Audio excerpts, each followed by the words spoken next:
the fold. But it's easy to speculate about all the things we don't know. But one thing we do know is a lot about this team called Highground. We're going to move into the next topic, which is a real deep dive onto a squad that Lauren, myself, and obviously Vegas have a lot of experience with. Just for a bit of background on this team, all former professional PUBG players, named after the Discord in which they kind of formed. And the original PUBG team, Highground, was the first one signed. And hopefully the first one signed out of that Discord as well this time around. They've got some impressive credentials so far in Valorant, winning a lot of tournaments and placing well in others. Vegas, give us a bit of a background on this squad. I know it, but I want to hear it from you. Okay, so our team is a very highly competitive background. Obviously, we've had results in other games, but none of us were really, that wasn't really our game. You know, we all wanted to be the best in these type of games. PUBG didn't do it for us, just the RNG factors. Ever since this game was announced and advertised as a competitive shooter, we started, compiling teams of what we wanted to do for this game over 6 months before the game came out. We were already thinking about rosters, personalities, work ethics, all these type of things were already a big deal for us, like way before the game came out. I even moved into a house with Venerated to try and grind this game 3 months before the release. Like, this was a big deal for us. And our team, we've made one roster change since then, but for the most part, we're fully committed to our new roster. We made one roster change, which was Sharky. Sharky was on our team from the beginning for a couple of weeks, and we just mutually parted ways. We picked up Pride, who was another big PUBG player, for Envy, and since then we've had really good success. So I'm not sure if we want to just glaze over the fact that PUBG was kind of the game you didn't really want to play, wherein one of the players on your team is would have been a 3-time NPL champion in your boy Dre. So these are all accomplished PUBG players who have, over various levels of competition, won their fair share of tournaments. Lauren, I mean, what can we say about a squad that has shown such promise and performance, at least in their respective arenas in previous games, just kind of shirking that experience and coming to Valorant pretending that PUBG never existed? I don't know how to take that. I mean, I think that if you look at any FPS player specifically, if you didn't play CS, where would you go, right? And if you weren't playing 1.6 when you were 10 years old, you weren't going to really get into CSGO at the very start anyway. Now you can, but if you hadn't been playing for the last 5 years, you still weren't going to get into a team. And if that game style didn't suit you, you had not much else to go to, honestly. Like I said, I came from COD 4 and Enemy Territory. Those games died out long ago or moved to console, so it's like I had nowhere else to go, so I went to CS. But being a commentator was a lot easier to slot into than being a player, right? And then PUBG came around. I'm like, oh, that has some of the elements that I really enjoy. I like some of this. I used to play Mill Sims. I liked Armor. I was like, okay, this kind of fits what I enjoy, but it's still not quite my original games. I still like Search and Destroy. I still like a 5v5. I always liked MR12 more than 15. But all of that aside, a lot of these players didn't have a home. And if you're a competitive player, you know how to get good at games. You know the theory, you understand how to do it, you know how to practice well, you know how to apply your skills well. So it was a matter of time before some of the teams went, well, we can get good at PUBG, we'll grind it out, we'll play it, we'll probably enjoy it, right? You get to be competitive, which is the biggest thing. But it's not something you love. When you love a game, grinding isn't that hard. Playing in tournaments is fun. Time doesn't feel the same, and putting in that. So it's like, for me, the most fun I ever had, and it's so sad, was reviewing VODs, anti-stratting people, doing nade practice, doing lineup practices. This was the stuff out of the games. I'd spend an hour before an official warming up and doing my nade lineups, getting everything ready, getting my set routes ready. That was fun to me. I couldn't imagine doing that in a game that I don't love. It becomes very hard. So it's like, for people who played PUBG, you would love the competitive element, sure, but you may not love spending all that extra time. So I can imagine it's very easy for a team who've been very good at the game to go, this wasn't what our hearts wanted, we did it because you're a competitor, but it may not be the be-all and end-all, which is where we're seeing a lot of these players starting to go, Valorant, that seems good. Yep. When did that happen for you, Vegas? At what point did you as a squad kind of turn your eyes away from PUBG? Because, I mean, Venerated did leave midway through the NPL's stages. And for those of you who don't know what NPL is, it was the North American PUBG League. It was the premier product that PUBG put together. It only lasted a year, unfortunately, before they shut down. Well, mostly shut down what was their esports program. Venerated left to go play Fortnite. Had some middling success there as a player. But again, I go back to the original question: at what point in this last year did you guys all as a group kind of turn your attention to Valorant? So I'm pretty sure Venerated left PUBG around before the third phase of the Pro League. And he was on a very good team. Their team still finished top 4 in phase 3 of the Pro League, but he lost interest and decided to play Fortnite temporarily before the next big game caught his interest. Same thing with your boy Dre. Your boy Dre won the first and second phase of the Pro League and still decided to quit because he lost interest before the third. Both of them were the same wavelength. They both wanted to quit. I was in a different situation where obviously, like, I had been grinding. I was unable to play in the Pro League until phase 3 because I was age restricted. So I didn't wait a year to play in the Pro League just to quit before I could play. So I stuck with my commitments, and I played phase 3 and played in the World Championship, and then after that was when I realized that, okay, now I'm not on an org anymore. I'm done. New year. I should probably put my focus is somewhere greater, and where else other than with my friends that are in the same wave.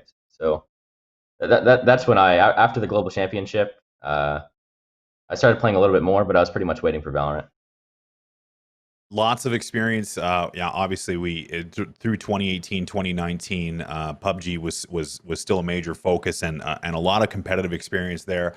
As a team, I'm interested to know. Tell me a little bit about the squad. Now we know them individually, at least I do. But for those who don't know, let's talk about the roles on your squad. Who's calling the shots? Who is kind of the hard carry? Who's tell me about your team. So our team is we have 3 vocal players and 2 less vocal players, but it doesn't mean they don't communicate. That's just how our shot calling works. It's me, Valier, and Venerated are our 3 more so vocal players. We obviously do a lot of strats outside of the game, but in the game, Venerated would be more of the final decision kind of guy. Me and Valier are very vocal, but Ven pretty much calls, like, in the heat of the moment, he'll call, okay, we need to rotate now, we need to do this now. Pride and your boy Dre are our silent killers, I like to call it. I don't know. Sometimes they won't talk for 10 seconds, and all of a sudden they get 3 kills. And you're like, all right, well, that's great. Other than that, we're very team focused. Like, I played Sage for a while. I recently stepped down from that role. We've been playing the same character since day one. We just made our first swap like last week, but we were all pretty committed to the characters we were playing. We have your boy Dre is playing our Sage now. I'm playing Breach. Pride plays Brimstone. Venerated plays Sova or Viper, depending on the map. We all are pretty much sticking with the same characters, the same roles, and we're all crafting around that. I don't know. Do you have any other questions for that? I'd start to explain without. No, it's okay. I was more interested in just the team dynamic. Obviously, you guys all know each other quite well. And to kind of cap off what you're talking, I'm not sure I've heard Dre speak in the last 2 years I've known him, so I can definitely see him slotting into that quiet assassin. And same thing with Pride. They all have a lot of everyone has a lot of pedigree here, and obviously your results speak for themselves. I'm interested to know what has been your biggest. What was the biggest adjustment coming from PUBG over to Valorant for you guys? Well, before Valorant came out, as a core 3, me, Venerated, and Dre grinded CS every day after our PUBG practices. We'd stay up late grinding like rank 10 Face It or ESCA, whatever. We played that. We tried to slot in about 3 hours in between PUBG practices and stuff like that, just to prepare for Valorant sort of things. Really, the biggest thing is just transitioning working as a team in a more of a tactical 5v5 shooter. It's just obviously completely different, but it's nothing we're not capable of.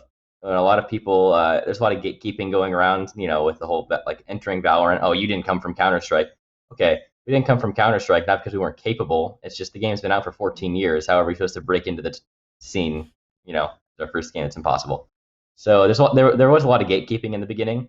But the main thing is just we're mechanically just as good as all these other people. And as a team, we've been trying to be the best teammates we can be. And that's where we found our success. So I think we're a little bit ahead of everybody else in terms of teamwork.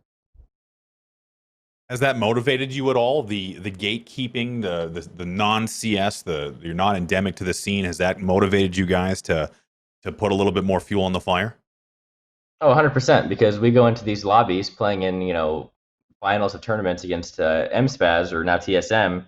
And everybody is just in the chat, PUBG lol, this is a 13-0. And we're like, okay, we're on the same caliber as all these guys. We're the underdogs. In any game we go into against any Counter-Strike pros, even if they're 40-year-old 1.6 pros, we're still the underdog because we're not Counter-Strike. And that's just how it works.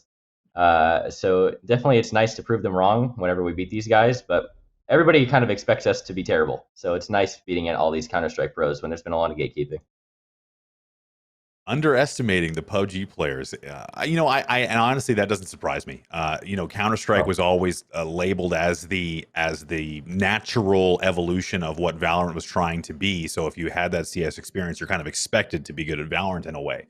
So it's nice to see that the PUBG crew is out there throwing punches with the best of them right now. And this is obviously not something you will be able to directly answer, but has there been any interest in your team from an org perspective? Of course, there's a lot of orgs that we're looking at. There's probably like 15, 20 orgs that we're looking at these like 5 teams that were free agents. So there's a lot of competition. That's where you've seen a lot of the boosted salary numbers. A lot of that is because there's pure competition. One org wants to offer this team 8, and they say we're going to sign this 8 for 8 right now, but if you pay us 10, we'll sign with you instead. So that's where a lot of the inflated numbers come in. But there's definitely a lot of interest. So, has there been anything preventing you from saying yes to one of these deals? No. Okay, so anything to expect coming up soon then?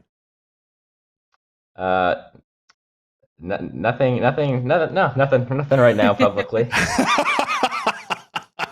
Okay, well, I won't make your head explode, but I want to talk a little bit about Vegas, the player. Yeah, I'm of course I'm interested to see how you guys progress, and I'm rooting for you as a fan and as someone we've known for a couple of years now. We're all hoping that you guys land on your feet somewhere nice and cushy and get the respect you deserve. So I want to talk a little bit about Vegas, the player. We obviously, when I first met you, you were a young guy. You got age gated out of PUBG for the most part. Once the pro leagues came into effect, you moved. Where did you move from, and where did you move to? I moved from San Diego, California, to Ashburn, Virginia. This was a big connection thing, a competitive integrity thing. Is playing competitively from San Diego, and especially in PUBG and Fortnite, which was Venerated was playing at the time, is impossible. You're not. It's especially Fortnite. Fortnite playing at a high ping level, you're just at an immediate disadvantage. So Venerated bought a house with his brother who plays Fortnite for TSM in an area where we get 0 ping for Fortnite, and I also get 0 ping for PUBG. So about 6 months ago, I moved out to Virginia to get a lower ping. Also, it helps being on the same team as Venerated and living in the same, practicing in the same room. That helps a lot. I found a lot of help out of that. That's the move I did about 6 months ago. Nice. So I know that your dad was a big part of your competitive experience in PUBG. Obviously, a very supportive guy. Has he come along with you, or is this now a remote support situation? Oh, he's never left. We were already talking about Valorant. I explain everything to him, and he understand. He loves PUBG. He has more hours in PUBG than me. I'm serious. My dad and Venerated's parents have a 4-stack, and they play PUBG every day, and they're upset that we left. Amazing. But they understand why we're leaving, and they obviously still support us in every single way possible in the transition. They understand. They understand it's a career. It's not just like it's not a short-term interest. PUBG is not our game. PUBG was a stepping stone in our career. It's not. It wasn't. It's not where our heart is still. And I think it's super important to have that parental support. Venerated, obviously, his parents are very supportive as well. I know Caden's parents were there a lot as well. So it's great to have the support of the parents in this early stages of your guys' probably lengthy careers in esports. What did you tell me about your PUBG? Like candidly, at what point were you like, you know what, fuck this game, I'm out of here for PUBG? Well.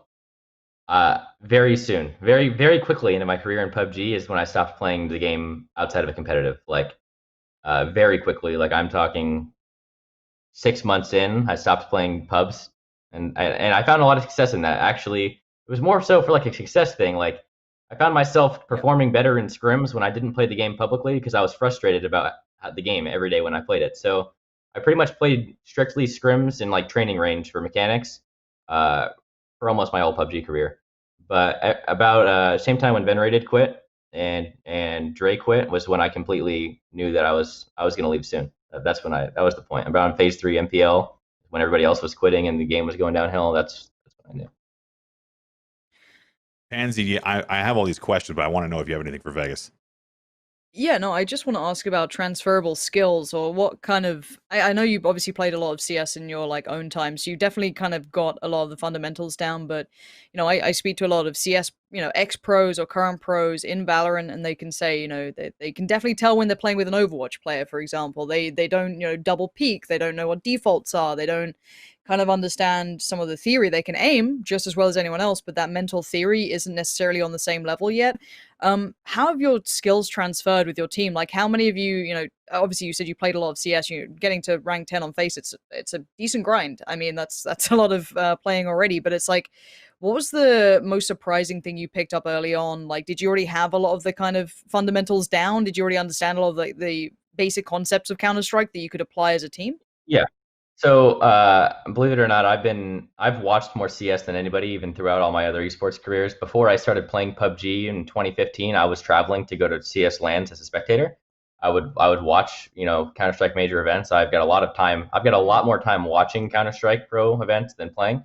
So there's a lot of Yeah. fundamentals and team mechanics that I've observed in the past. Same thing with my teammates. We've had a lot of individual Counter Strike time, so we picked up pretty quickly on all the mechanics just from observing over the years.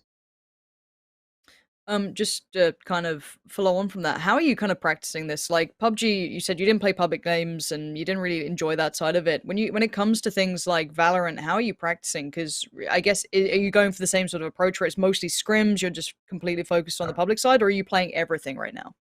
So the reason PUBG I didn't play the public side was PUBG was a completely different game. The public match had completely different settings, mechanics. It wasn't even worth practicing. Uh, Valorant is I'm definitely focusing on competitive. We play like we probably scrim 5 hours a day, watch VODs for like 3 hours, then different kind of executes for a couple more hours every day or whatever. And then after that, or before that rather, to manage sleep schedule, we grind ranked as a duo or 3OQ or whatever. But we're definitely it's been eat sleep Valorant for ever since day one of release. But definitely not. Definitely, it's definitely better to play public matches in this game compared to PUBG because it's the same game. I'm interested to know. I know that you guys are. You are. Do you currently have a coach? I understand 17 has been listed as your coach. He's the current coach for Team Liquid's PUBG team. Can you speak a little bit about the early experience using him as a coach and how has that been working for you? Okay, so ever since the beginning, 17 helps field our roster. This is something he's been interested in as well. He wants to see us succeed in this game, and he's been a tremendous help from a mental perspective and as a strategy perspective, like strategic perspective.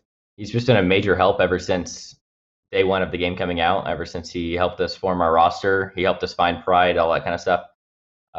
He's been a tremendous help when it comes to our team's atmosphere. Like he's been with us all day, every day since day one, outside of his PUBG. Without, I suppose, putting it in a negative light, I'm just interested to know when Sharky was on the roster versus the decision to move away. You said it was mutual. What was the decision making there? The early days of the roster versus what you're playing for who you're playing with now. What was the big change there? Changing out Pride for Sharky. We already have three vocal players. We have, like I said, it was me, Venerated, and Valiate are pretty vocal already.